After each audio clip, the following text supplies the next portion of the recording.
السلام عليكم. من يستطيع إيقاف برشلونة؟ هل حقا لا يوجد أي فريق يستطيع هزيمة برشلونة؟ برشلونة عاد إليكم من جديد. برشلونة عاد ليرعب أوروبا، عاد ليغزو أوروبا من جديد. هذا الكلام لست أنا من أقوله، بل جمهور كرة القدم وجمهور برشلونة على وجه الخصوص يقول هذا الكلام، ويقول أن برشلونة الذي تعرفونه عاد إليكم من جديد، عاد لن يرحم أحد، عاد ليغزو ملاعب أوروبا وملاعب العالم، ولا أحد يستطيع هزيمة هذا الفريق. هزيمة برشلونة صعبة جدا على أي فريق، وأي فريق في العالم لا يرغب بمواجهة برشلونة الآن. هل حقا أنه لا يوجد أي فريق يستطيع الفوز على برشلونة، أم أن هذا مجرد كلام؟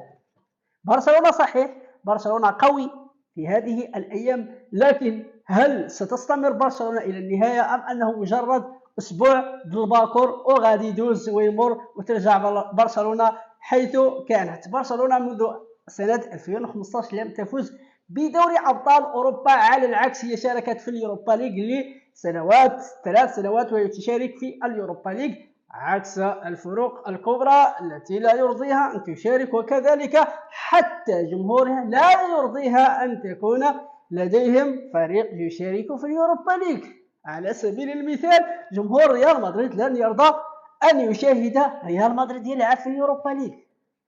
بالنسبة لشخص يحب كرة القدم ويعشق كرة القدم ومتعصب لكرة القدم، لن يرضى أن يشاهد فريقه يلعب في اليوروبا ليج. لكن جمهور برشلونة الذي عانى الويلات، عانى كثيرا مع هذا الفريق الذي يعشقه ويحبه، الآن بعدما عادت برشلونة للفوز على بايرن ميونخ الذي كان عقدة راسخة لبرشلونة وفازوا عليهم برباعية لهدف، بعد ذلك فازوا على ريال مدريد الذي لم يفز برشلونة على ريال مدريد في عدة مباريات، 10 كلاسيكيات لم تفز برشلونة.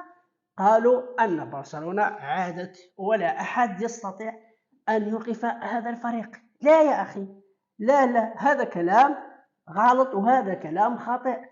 برشلونة لديهم ظفرة الآن، ربما عندما ينتهي الموسم ويفوزون بدوري الأبطال وثلاثية، أن ذلك نحكم على برشلونة وليس في بداية الموسم. نحن لازلنا في بداية الموسم، والحكم هنا في بداية الموسم صعب جدا. أعطونا الرأي ديالكم في التعليقات. هل حقا لا أحد يستطيع أن ينافس برشلونة اليوم، أم أنه مجرد كلام ولا غير؟